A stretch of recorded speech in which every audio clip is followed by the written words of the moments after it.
સમાજમાં છે દોસ્તો, અને એ વાત ભાજપને ખટકે છે કે એક ડેડિયાપાડાના ધારાસભ્યની લોકપ્રિયતા સૌરાષ્ટ્રમાં, ડેડિયાપાડાના ધારાસભ્યની લોકપ્રિયતા ભુજમાં, કચ્છમાં, ડેડિયાપાડાના ધારાસભ્યની લોકપ્રિયતા ઉત્તર ગુજરાતમાં.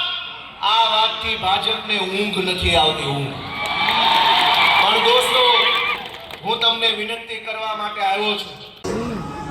આ વિસ્તારોમાં વર્ષો સુધી નકલી કચેરીઓ ખોલી આદિવાસી સમાજના વિકાસ માટે જે પૈસા સરકારમાંથી આવતા હતા એ ભાજપવાળા ખાઈ ગયા.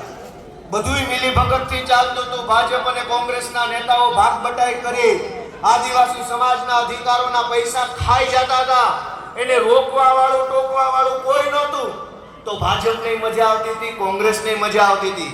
પણ જેવા ચૈતર વસાવા આવ્યા અને ભાંડા ફૂટવા લાગ્યા તો હાહાકાર મચી ગયો કે આને જલ્દી જેલમાં પૂરો.